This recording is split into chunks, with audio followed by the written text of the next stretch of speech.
Welcome back, everyone.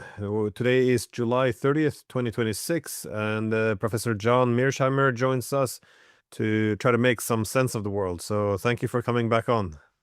My pleasure, Glenn, and I'll do my best, although it's a very difficult task at this point in time, as you well know. Yes, no, I agree. No matter where we look, things just appears to be getting more crazy. I wanted to start a bit with what has been celebrated so very widely in the West, which are these new attacks by Ukraine into Russia, with what appears, of course, to have extensive support from NATO. They're hitting deep inside Russia, but instead of just going after refineries, they're also now the main big targets are these warehouses owned by, the Wild Bears, this e-commerce giant. And essentially, the claim one gets is that by hitting civilian targets, it will not only hurt the economy, but it will also make Russian civilians feel the war themselves. And as a result, they would put more pressure on the Kremlin. And I was wondering how you assess this strategy and I guess the assumptions it's based upon. Well, I think that there's no question that these Ukrainian attacks caused the Russians problems. I think the results that you just described are true. People will be unhappy and they'll put pressure on the government to do something about that. But there are two big questions you then have to ask yourself. What will the Russian government do? Number one. And number two, what effect will these uh, Ukrainian long range drone attacks have on the outcome of the war? Those are the two questions you have to ask yourself. Well, to start with the first question, the end result of this campaign is that it has caused Putin to wage the war more aggressively against Ukraine. And most importantly, the Russians have shut down the Odessa port complex on the Black Sea, and they've shut down all of the Ukrainian ports on the Black Sea, which effectively means that Ukraine is now a landlocked country. This is disastrous for Ukraine. Before the war started, about 90% of Ukrainian exports went through the Odessa ports. 90%. And no, I take that back. 90% of the agricultural goods went through Odessa, and about 70% of the overall exports went through Odessa. These are remarkable numbers. And you remember the Russians shut down Odessa, they shut down the Black Sea between February 24th, 2022, when the war started, and July, a few months later. And during that February to July 2022 window, the Russians caused enormous damage to the Ukrainian economy. And fortunately for Ukraine, a deal was worked out under the auspices of the UN and Turkey that led to the reopening of the port or the ports in the Odessa area in July of 2022. That was manna from heaven for the Ukrainians. Well, fast forward to the present, what the Russians have done is they've shut down the Odessa port complex. They've shut down all of the Ukrainian ports on the Black Sea. This is going to have devastating economic consequences. And it's not like Ukraine is a country that is in good economic shape at this point anyway. In fact, enormous damage has been done to the Ukrainian economy over the course of this war, and this will just make a horrible situation much worse. So there's no question that the Ukrainian long range drone campaign has inflicted pain and caused problems for the Russians. No doubt about that. But the Russians have retaliated, and they are able to cause much more pain for the Ukrainians than the Ukrainians can cause for the Russians. So this escalation does not work to Ukraine's advantage. In fact, I would argue it works to Russia's advantage. And I often wonder why the Russians didn't shut down the Odessa port complex earlier. Why did they wait so long? Well, thankfully, the Ukrainians have prompted Putin to do it now. So, to get to my second question, this is not going to improve Ukraine's prospects of winning the war. In fact, this is going to work to Ukraine's disadvantage. And by the way, it's not just the shutting down of Ukraine's ports on the Black Sea that matter here. The fact is, if you look at what the Russian air offensive against Ukraine is doing, it's also targeting all sorts of infrastructure, all sorts of places where drones and military equipment is produced inside of Ukraine. It's shutting down gas stations all across eastern Ukraine, making it almost impossible for a vehicle to drive from point A to point B because there's no gas available. Uh, the Russians are targeting railroads and locomotives and so forth and so on. So the end result of this air campaign that the Russians are now uh, escalating because of what Ukraine is doing is to speed up the process of Ukrainian defeat. So I think there's no question that Russia will suffer some pain, but in the end, the Ukrainians will suffer more pain, and it will speed up Ukraine's defeat. I guess the whole logic of increasing the pain on Russia, hoping that they will somehow capitulate, it doesn't. It seems to be flawed for the same reason the measuring success in Iran in terms of death and destruction is it's the same flaw, because if they see this as an existential threat, the only response would be escalation. But I thought it was interesting though that, well, Ukraine began to attack all these ships, Russian ships in the Sea of Azov and the Black Sea. I thought it was strange because the whole, not a complete Black Sea ceasefire, but well, the remnants of this grain deal, that is not to attack each other's ships. It looked like it was a good deal for the Ukrainians. It was just strange to see them opening up this massive front, and also the celebration across the Western media that all these Russian ships were being hit. One could have predicted what would be the consequence. That is, it looks as if now, well, Ukraine is being, well, it's become a landlocked country de facto. I was just wondering, what is the next play here then for NATO and Ukraine? Will they look to ceasefire in the Black Sea, or because Ukraine as a landlocked country is not going to do very well?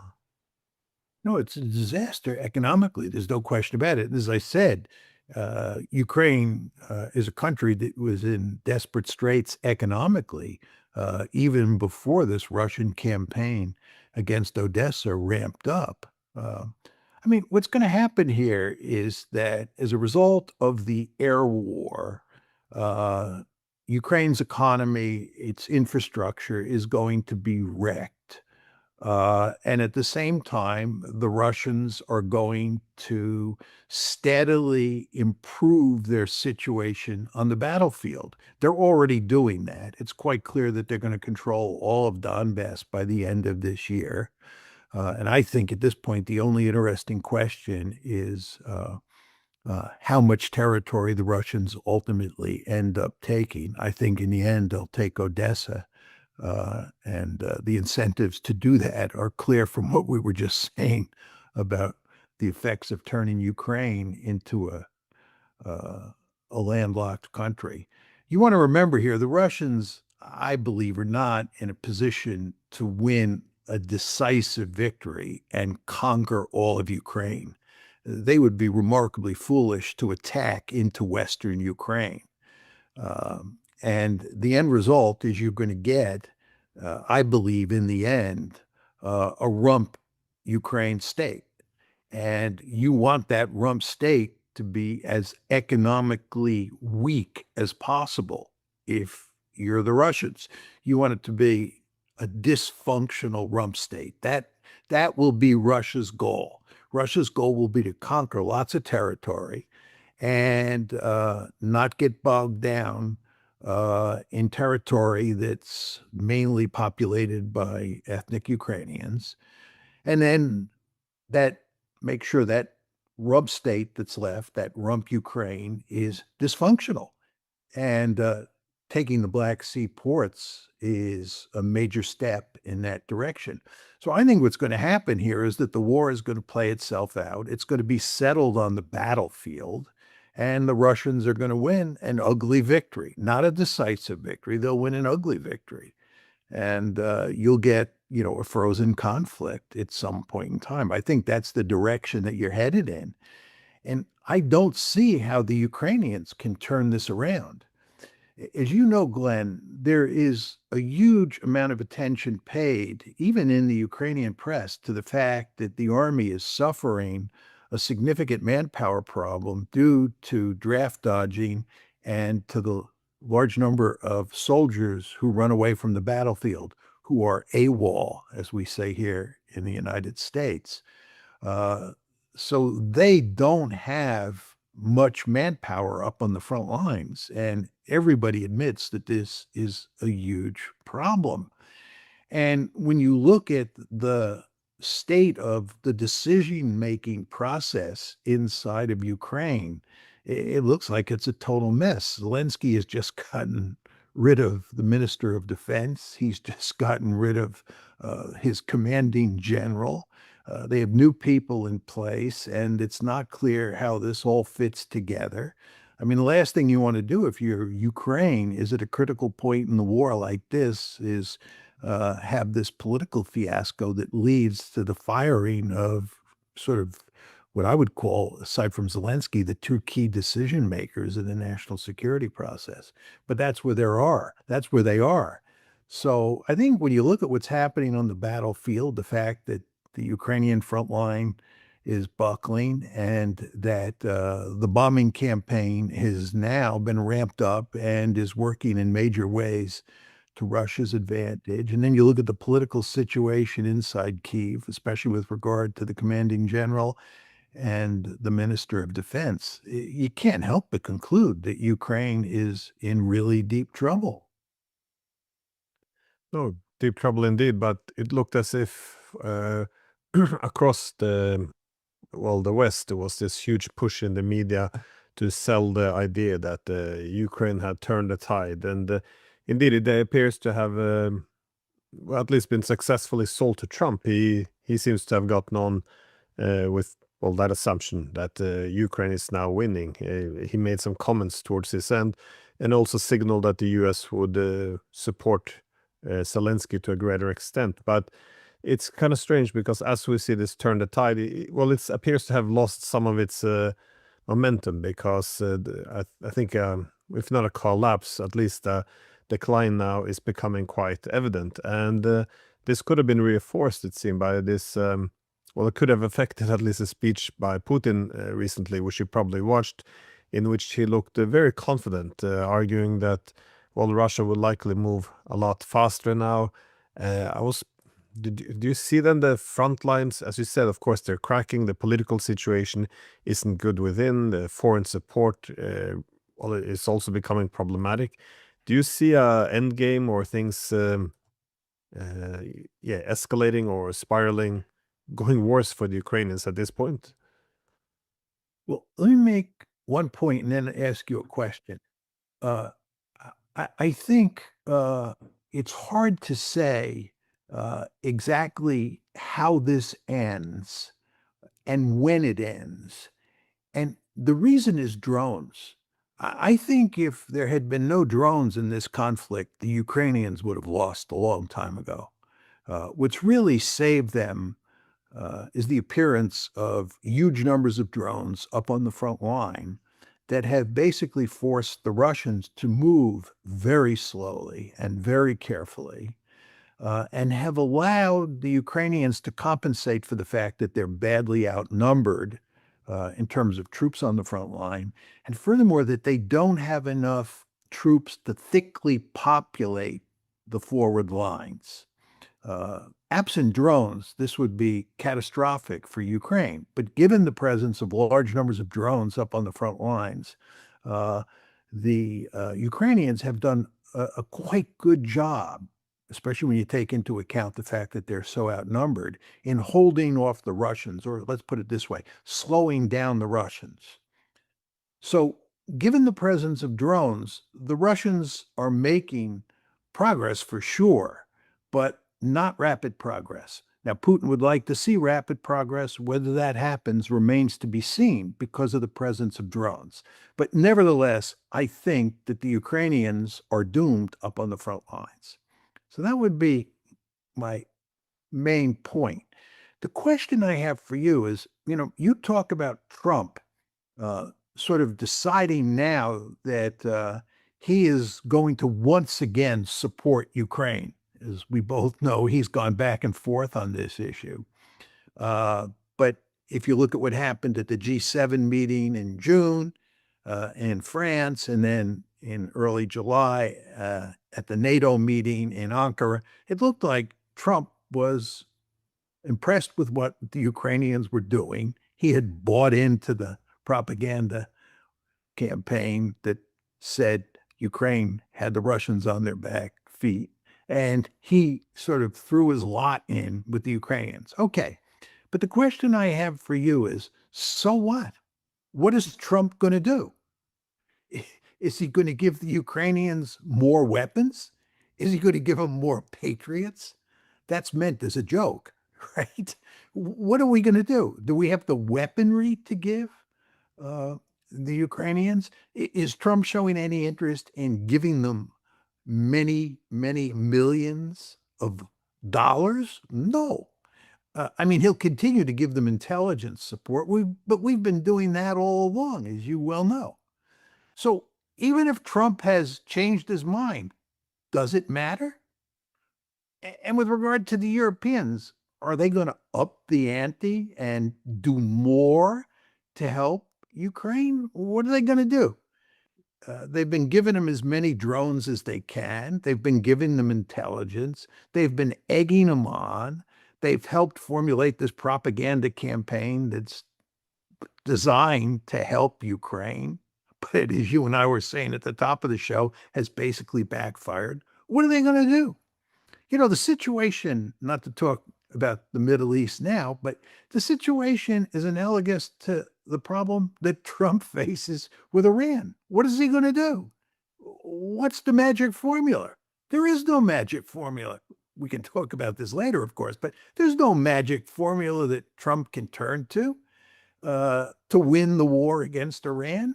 And there's no magic formula that the West, to include the United States, can turn to help Ukraine win its war. In fact, all we're doing in this whole process, as you and I have argued for God knows how long, is making sure that Ukraine loses more territory, suffers more casualties, and ends up as a truly dysfunctional state. We're incentivizing the Russians to really wreck Ukraine. So I think that there's no question that the West will do everything they can to keep Ukraine in the fight. But it's not going to produce a victory unless you could tell me what the magic formula is that I'm missing. And it's going to end up doing enormous damage to Ukraine. I was wondering though, you mentioned before that the front lines aren't doing very well and that the Donbass could fall this year. And it does seem like this huge, what remains of the defense will be Slavyansk and Kramatorsk. And we see the Russians now not just getting close to it, but especially from the south, after taking Konstantinivka, it's become, not encircled yet, but they're getting there. And also west of Konstantinivka, they're moving north now quite fast, which means that they could begin to block it on not just the east and the south, but also from the west. The one place they've kind of struggled a bit was from the north. I think they were supposed to come down from Krasny Liman and essentially do a full encirclement, but the Ukrainian counteroffensive has slowed down the this northern pincer for now at least.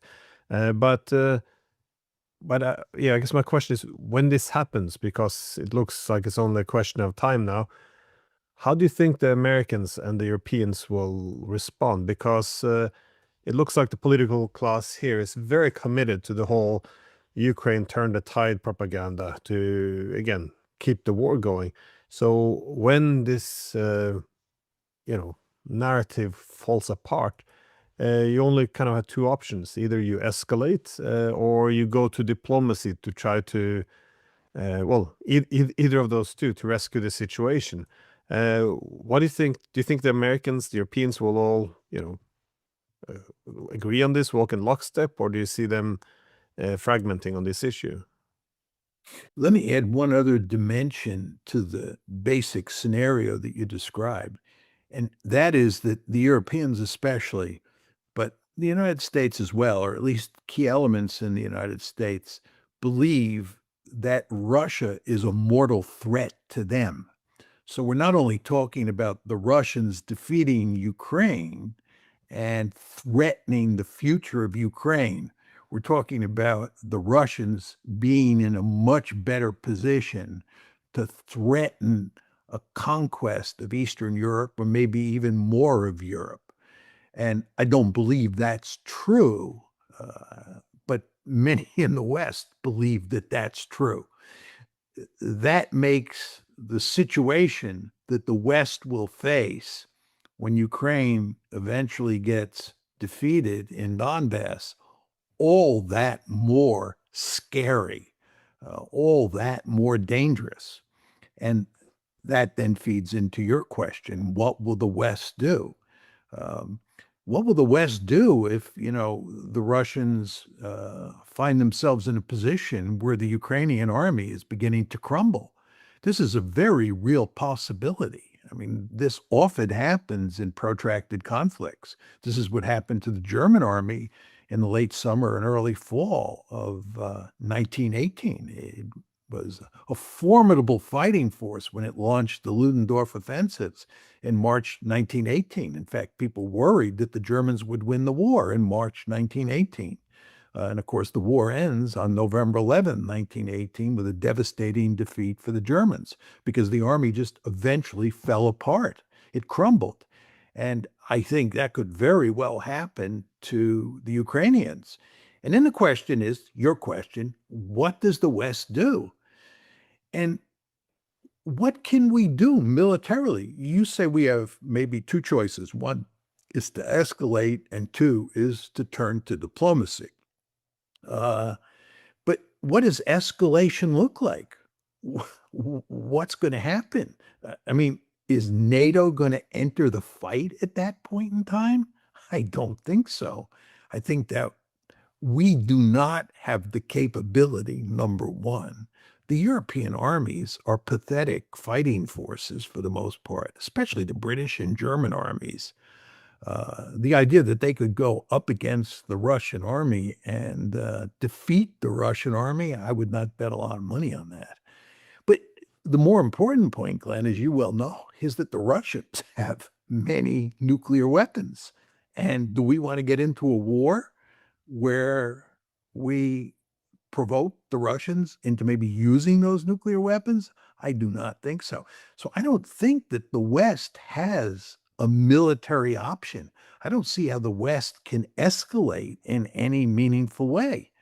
Uh, and then you turn to diplomacy. But the problem with diplomacy from the West's point of view is basically what you're doing is negotiating your own defeat. You want to remember that this war is not just Ukraine versus Russia. It's Ukraine plus the West against Russia. And if the Russians roll up the Ukrainian army, conquer a lot more territory, and you decide that you want an armistice, you want to produce a frozen conflict, you want to produce something akin to what happened in Korea in 1953, you're basically pursuing an agreement that reflects the fact that you were defeated. Uh, so the fact is that the West and the Ukrainians have no good options whatsoever if the Ukrainian army falls apart at some point, or if the Russians just push them back at a much more rapid pace than has been the case so far.